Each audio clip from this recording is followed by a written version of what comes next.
Question 1. You are overtaking a vehicle at night. What must you be sure to do? Option A. Flash your headlights before pulling out. Option B. Select a higher gear than normal. Option C. Switch your lights to full beam before overtaking. Option D. Ensure you do not dazzle other road users.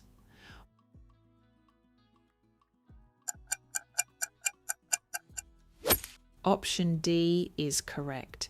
Ensure you do not dazzle other road users. This sign of safe driving requires you to drop your headlights to dipped beam as soon as you pass or parallel another vehicle so your high beams do not blind them via their mirrors. Only use full beam once you have completely passed them and the road ahead is clear. Question 2. When are you permitted to use front fog lights?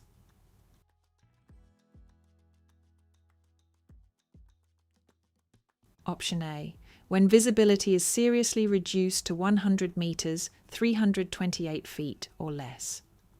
Option B. As a warning to oncoming traffic that you are approaching. Option C. When driving during the hours of darkness on unlit roads. Option D. In any poor weather conditions and at any time of day. The correct answer is option A. When visibility is seriously reduced to 100 metres, 328 feet or less. According to Highway Code Rule 226, you must only use fog lights when visibility is seriously reduced. Using them in clear conditions or normal rain can dazzle other road users and obscure your brake lights. You must switch them off when visibility improves. Question 3.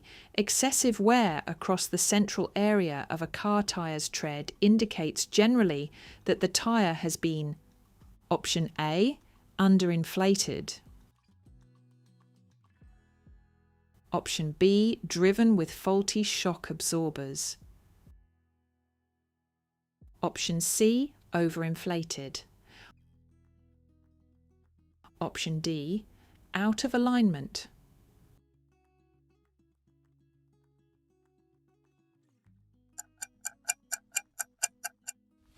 Option C is the right answer. Overinflated. When a tyre is overinflated, the middle of the tread balloons outward and takes the brunt of the vehicle's weight, causing it to wear down faster than the shoulders. Underinflation causes the reverse effect, wearing down the outer edges. Question 4. Which of these road users must not use motorways?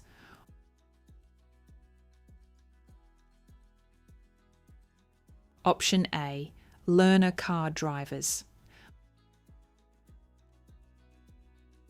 Option B. Motorcycles over 125 cubic centimetres. Option C. Double-decker buses.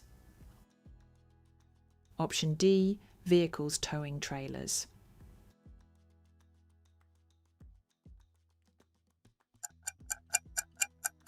The correct choice is option A, learner car drivers. Note, learner car drivers are only allowed on motorways if they are accompanied by an approved driving instructor, ADI, in a dual-controlled car. Standard solo learners, provisional motorcycle riders, pedestrians, cyclists, and agricultural vehicles are strictly prohibited from entering a motorway. Question 5. What do red reflectors at the side of the road indicate? Option A, the left-hand edge of the road. Option B, the right-hand edge of the road. Option C, a concealed level crossing ahead. Option D, a humpback bridge ahead.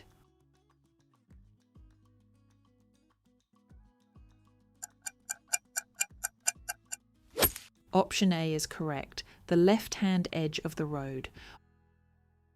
On UK roads, stud and reflector colours tell you exactly where you are. Red marks the left-hand edge, verge, white marks the separation of lanes, amber marks the right-hand edge against a central reservation, and green marks slips roads or lay-bys. Question 6. On a 3-lane motorway, which lane should a driver use for normal driving?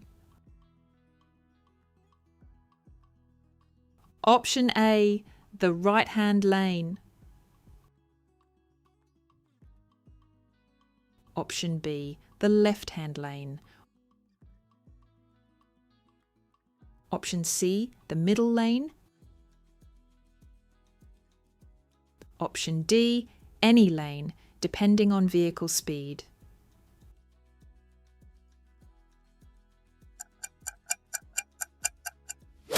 That's option B, the left-hand lane. Highway Code, Rule 264 states that you should always stay in the left-hand lane unless you are overtaking slower traffic. The middle and right-hand lanes are strictly for overtaking. Once you have finished overtaking, you must safely move back into the left-hand lane. Question 7. Why is it particularly important to carry out a full vehicle check before making a long motorway journey? Option A. You will have to do more harsh braking on motorways. Option B. Motorway service stations do not deal with mechanical breakdowns. Option C. The motorway road surface will wear down the tyres faster. Option D. Continuous high speeds may increase the risk of your vehicle breaking down. Option D is correct. Continuous high speeds may increase the risk of your vehicle breaking down. Driving at continuous high speeds puts maximum stress on your engine, cooling system, and tyres. A small pre-existing issue, like low oil or an unbalanced tyre, can quickly cascade into a catastrophic mechanical failure when sustained at 70 miles per hour. Question 8. You need to reverse park between two vehicles. As a guideline, what should the minimum gap between them be? Option A, 1.5 times the length of your car. Option B, 1.5 times the length of the object car. Option C, 2 times the length of your car. Option D, 2 times the length of the object car.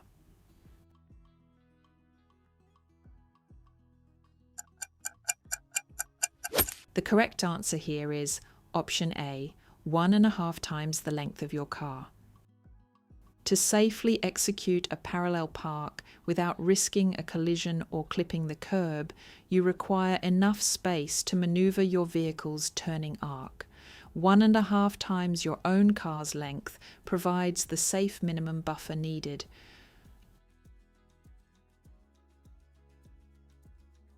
Question 9. What does a flashing amber light at a pelican crossing mean? Option A. You must give way to pedestrians waiting to cross. Option B. You must stop and wait for the green light. Option C. You must give way to pedestrians who are already on the crossing.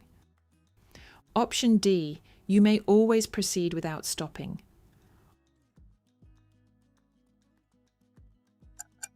Option C is the correct answer. You must give way to pedestrians who are already on the crossing.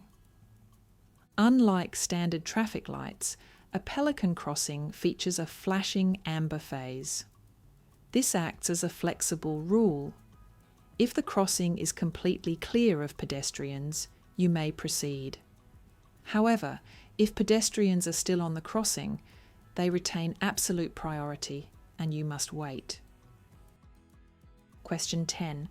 Why could keeping the clutch down or selecting neutral for too long while driving down a steep hill be dangerous?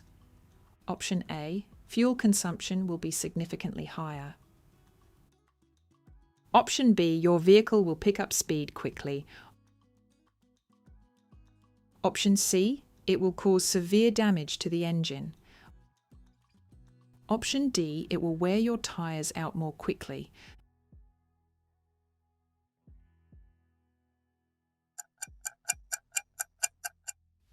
The answer is option B, your vehicle will pick up speed quickly. This dangerous habit is known as coasting. By disconnecting the engine from the wheels, you lose the safety benefit of engine braking. Gravity will cause the car to rapidly accelerate, forcing you to rely solely on your brakes, which can quickly overheat and fail. Question 11.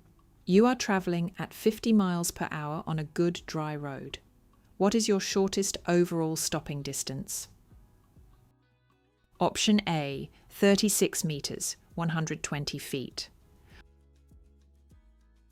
Option B, 53 metres, 175 feet. Option C, 75 metres, 245 feet. Option D, 96 metres, 315 feet.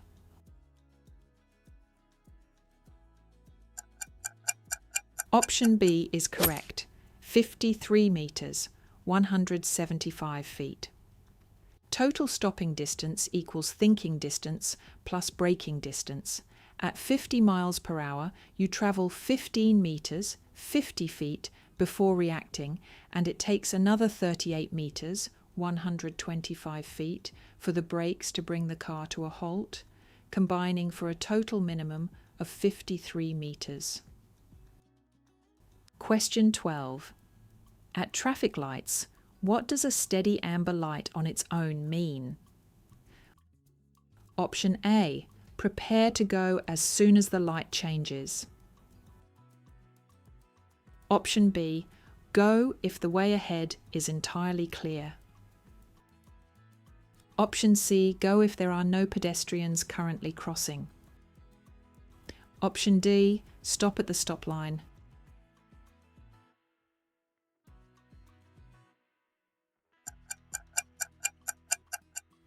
The correct choice is option D, stop at the stop line. A steady amber light means stop. You may only cross the stop line if the amber light appears just as you approach, and stopping would cause a dangerous rear-end collision because you are too close to pull up safely.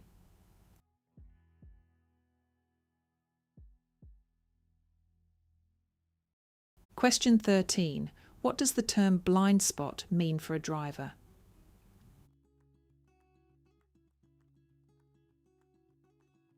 Option A, an area covered by your right-hand exterior mirror. Option B, an area not covered by your vehicle's headlamps. Option C, an area covered by your left-hand exterior mirror. Option D, an area of the road that cannot be seen in your mirrors.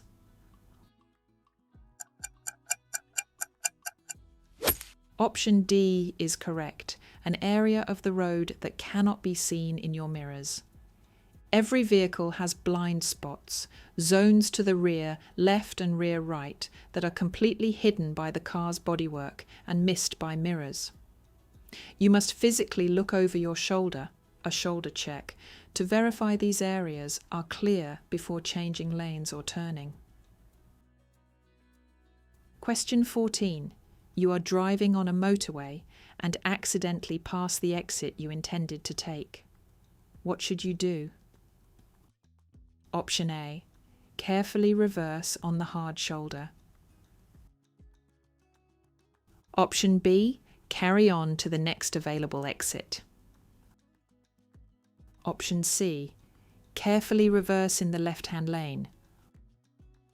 Option D, make a U-turn at the next gap in the central reservation.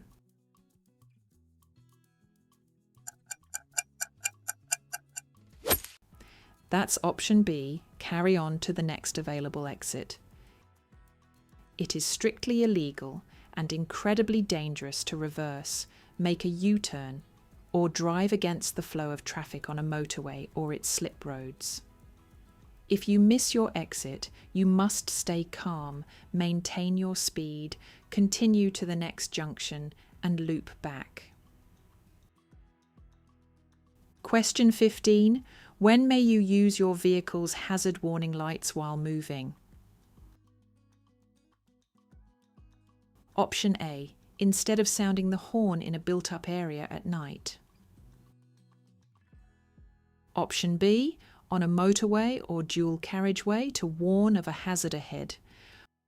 Option C. On rural routes immediately after passing a warning sign for animals. Option D. On the approach to crossings where pedestrians or cyclists are waiting. Option B is the correct answer. On a motorway or dual carriageway to warn of a hazard ahead. Hazard warning lights while moving must only be used on a motorway or unrestricted dual carriageway to alert drivers behind you of a sudden obstruction, hazard, or traffic jam ahead.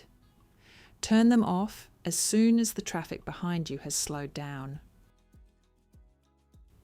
Question 16. You are driving in a built-up area and approach a speed hump. What should you do? Option A. Move across to the left-hand side of the road. Option B. Wait for any pedestrians to step off the pavement. Option C. Stop completely and check both sides of the road. Option D. Slow your vehicle right down.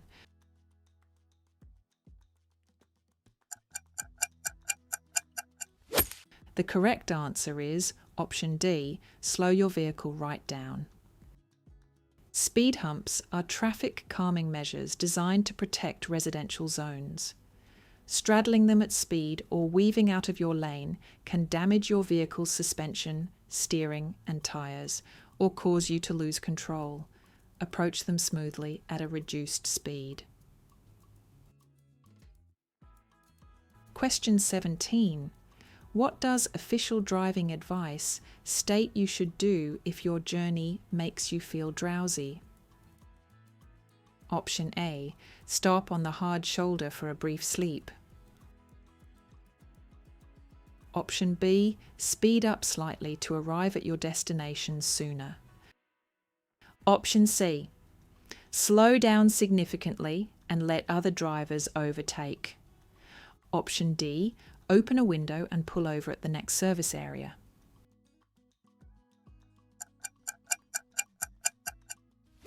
Option D is right. Open a window and pull over at the next service area. If you feel sleepy, open a window to get fresh air immediately into the cabin as a temporary measure. But you must leave the motorway at the next exit or service station. Do not use the hard shoulder for rest. It is strictly reserved for absolute emergencies. Question 18. How should you position yourself when using an emergency telephone on the motorway? Option A. Stay as close to the carriageway edge as possible. Option B. Face the oncoming traffic. Option C. Keep your back turned to the oncoming traffic. Option D. Stand directly on the hard shoulder.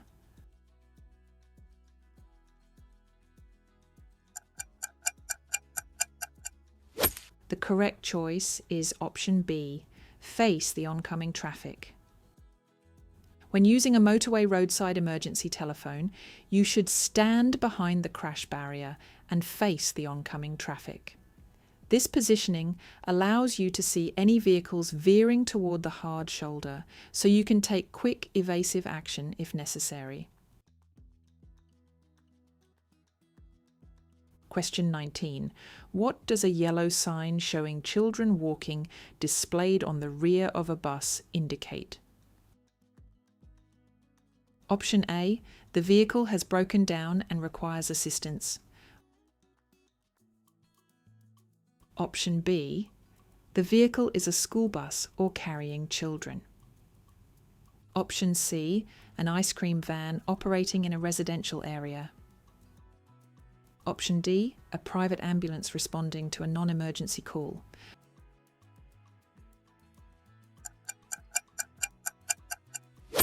Option B is correct. The vehicle is a school bus or carrying children. This sign warns following drivers that the vehicle ahead is transport for children. You must be prepared for the bus to make frequent stops and be highly alert for children who may unexpectedly run across the road from behind or in front of the bus. Question 20. You intend to slow down to give way to pedestrians at a zebra crossing.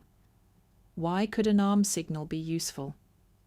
Option A. Other road users can see the arm signal and act accordingly. Option B. It gives the pedestrians immediate priority to cross. Option C. You must legally tell other drivers behind you to stop. Option D. This will guarantee that all following traffic will stop.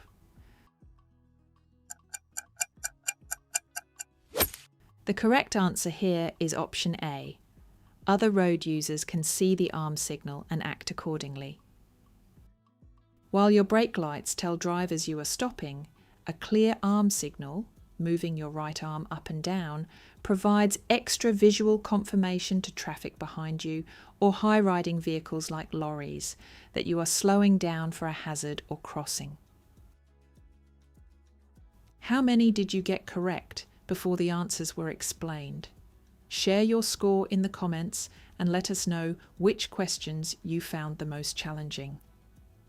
If this video helped you understand the theory test better, don't forget to like the video, subscribe, and turn on notifications for more UK driving theory practice and revision content. Keep learning, stay focused, and good luck with your theory test.